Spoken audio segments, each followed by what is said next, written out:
The most basic truth is that the stark choice that Keystone's opponents have put at the heart of the debate is an illusion. Too many of the arguments that are deployed against Keystone are far too far from reality. Hey, come. I'm not hurting anybody. Climate protesters showing up to protest. Alison Redford, as she spoke earlier this week at the Brookings Institute in Washington, D.C. It's just one of two big things happening in Washington related to Canadians and energy. Environment Minister Peter Kent making an announcement out of Washington yesterday that we're putting millions more into climate change. Here's part of what the news release said.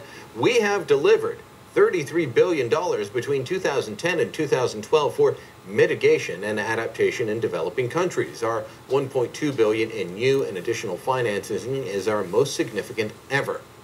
Joining me now to talk more about this is Tom Harris. He is with International Climate Science. And Tom, you are a skeptic.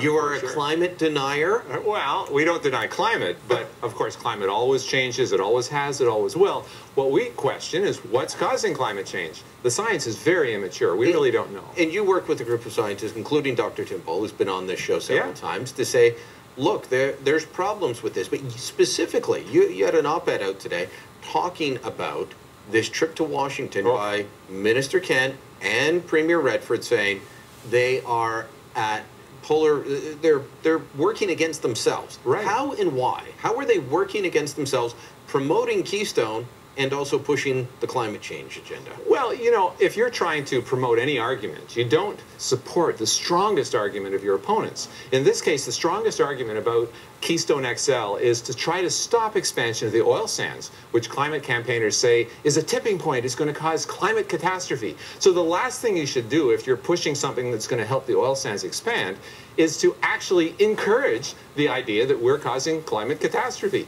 And yet that's exactly what they do. Okay, they want to have their cake and eat it too. They want to say, oh yes, we're fighting against this, the greatest threat to humankind. And oh, by the way, we also want to see the oil sands. You know, as I said in my op-ed, it's like saying, a doctor saying, oh, well, you have to go on a diet, but eat more chocolate cake.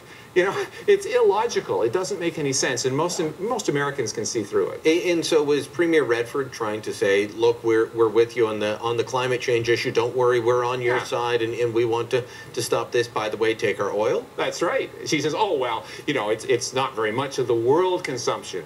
But of course, if you're trying to lose weight, you have to draw the line somewhere. You have to say, well, if I'm really going to lose weight, in this case, reduce carbon dioxide, reduce greenhouse gases, stop climate change, then you really do have to draw a line at something intensive like the CO2 emissions from the oil sands. So in fact, logically, what the environmentalists are making, they're making sense, actually.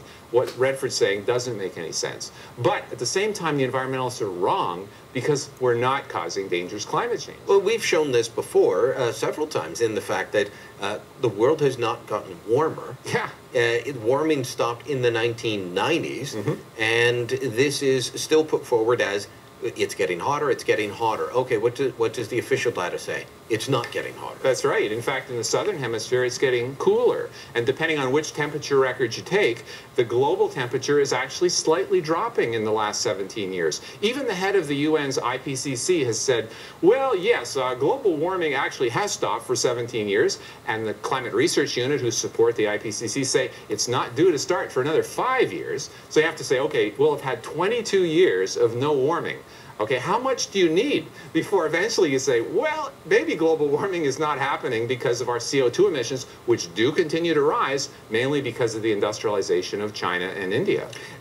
In Peter Kent going down and announcing this new money, and even Premier Redford paying lip service to it, it's a bit like paying the Danegeld. You go forward and you say, we're going to pay this so that the Danes don't attack us. Here, look at us, we're good, now take our pipeline. Yeah, and the real trouble with this is as the climate scare grows, it knocks off different opponents, okay? The first opponent that it knocked off was coal. Okay, coal in Ontario is practically dead, and that's why our electricity prices have gone up so much. Obama said he wants to kill coal as a driver of electricity in the United States. Alberta is switching to natural gas. They don't want coal. Now, the natural gas people, they think this is great, but what they don't realize is that after this is gone, natural gas is their next target, okay? Because natural gas comes it's from a fossil fuel and it emits carbon dioxide. See, the people in the fossil fuel sector have got to recognize that as one casualty is dismissed, coal is gone, they're going to go after each other one. In fact, in the United States, believe it or not, the natural gas sector funded anti-coal efforts. And as soon as they were successful, guess what? They have a Beyond Natural Gas program.